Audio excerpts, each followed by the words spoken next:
चने की दाल की बहुत ही टेस्टी और मज़ेदार बर्फ़ी की रेसिपी आपके साथ शेयर कर रही हूँ। कम से कम चीज़ों में बिना चीनी के गुड़ वाली हम ये चने की दाल की बर्फ़ी बनाएंगे। इस चना दाल की बर्फ़ी को हम बनाने के लिए लेंगे आधा किलो चने की दाल। चने की दाल को हम भिगो देंगे।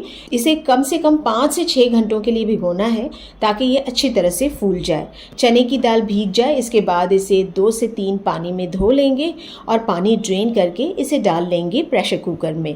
प्रेशर कुकर में हम डालेंगे 1 कप दूध इसके साथ। अब दूध को मिक्स कर लेंगे चने की दाल के साथ और ढक्कन लगाकर हम प्रेशर कुक कर लेंगे इस दाल को बस 1 सीटी आने तक, या फिर आप इसे इसी तरह से ढक्कन लगाकर भी 15 से 20 मिनट के लिए पका सकते हैं।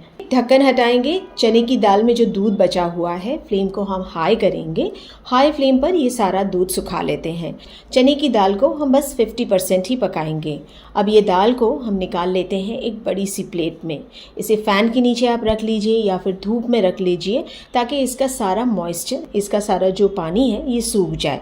चने की दाल अच्छी तरह से सूख जाए, इसके बाद हम थोड़ा थोड़ा करके ये दाल को लेंगे और ग्राइंडिंग जार में डालकर इसका हम दरदरा सा पाउडर बना लेंगे। दाल को अब हम डाल लेंगे कढ़ाई में और इसमें करीब 1/4 कप घी डाल लेते हैं। घी डालकर चने की दाल के पाउडर को हमें अच्छी तरह से लगातार भूनते जाना है मीडियम फ्लेम पर। अच्छा सा इस पर गोल्डन कलर आ जाए फिर हम फ्लेम को बंद कर देंगे।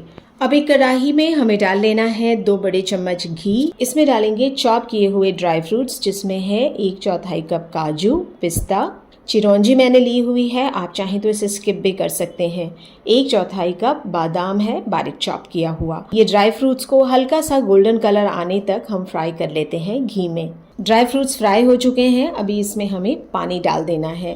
तो 1 कप पानी मैं इसमें डाल रही हूँ। पानी में जैसे ही उबाल आ जाए इसमें हमें गुड़ डाल देना है। तो गुड़ मैं 400 ग्राम ले रही हूँ। आप अगर ज़्यादा मीठा पसंद करते हैं तो पूरा आधा किलो गुड़ ले लीजिए। गुड़ डालने के बाद इसे अच्छी तरह से हमें मिक्स कर लेना है पानी में। मीडियम फ्लेम पर इसे लगातार चलाते हुए हमें पकाना है। जिस तरह से हम चीनी की चाशनी बनाते हैं उसी तरह हम इस गुड़ की भी चाशनी बनाएंगे। इतना हमें इसे पकाना है कि गुड़ की चाशनी का एक तार होने लगे। तो जब इस तरह से एक तार आने लगे तब हम चने का जो आटा हमने बनाया हुआ है दरदरा सा, इसे डाल देंगे। पूरा चने का आटा डालने के बाद इसमें 1 चम्मच हरी इलायची का पाउडर ऐड कर लेना है। अब फ्लेम को मीडियम ही रखना है और मीडियम फ्लेम पर लगातार चलाते हुए चने के आटे को गुड़ की चाशनी के साथ हमें मिक्स करते जाना है। दूसरी तरफ चने की बर्फ़ी को जमाने के लिए मैंने एक बड़ी सी प्लेट में थोड़ा सा घी लगा लिया है। इसे हम रेडी रखेंगे। चने को मैंने गुड़ के साथ अच्छी तरह से मिक्स कर लिया है। चने का हलवा अच्छा गाढ़ा हो गया है और साइड्स भी ये छोड़ने लगा है, घी रिलीज़ होने लगा है।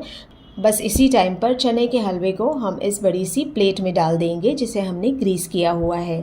जैसे ही हम ये हलवे को प्लेट में डालेंगे, फटाफट से कोई स्पैचुला की मदद से या बड़े से चम्मच की मदद से हम इसे सारी तरफ फैला लेते हैं। ये गर्म रहे हलवा तभी ही हम इसे फैलाएंगे।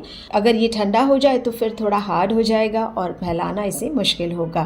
तो सारी जगह इसे अच्छी तरह से फैलाने के बाद हम इस पर थोड़े से ड्राई फ्रूट्स डाल देंगे। आप अपनी पसंद के कोई भी चॉप किए हुए ड्राई फ्रूट्स इस पर डाल सकते हैं। मैं इस पर थोड़ा सा चांदी का वर्क डाल रही हूँ। आप चाहें तो चांदी के वर्क को स्किप भी कर सकते हैं। चांदी का वर्क डालने से अच्छा सा इस पर हलवाई जैसा एक लुक आ जाएगा। इसके बाद हम इस पर कट्स लगा लेंगे। इस तरह से मैं इसे डायमंड शेप दे रही हूँ। आप चाहें तो इसे स्क्वायर कट भी काट सकते हैं। अब इस चने की बर्फ़ी को हम इसी तरह से छोड़ देते हैं कम से कम 5 से 6 घंटों के लिए। इतने टाइम में ये बहुत ही अच्छी तरह से सेट हो जाएगा। तो ये चना दाल की बर्फ़ी रेडी है सर्व करने के लिए। बहुत ही टेस्टी और मज़ेदार ये बर्फ़ी बनती है। बिना चीनी ये गुड़ के बहुत ही लजीज बर्फ़ी बनती है। कम से कम इंग्रेडिएंट में ये गुड़ वाली चना दाल की बर्फ़ी बहुत ही टेस्टी बनकर रेडी होती है।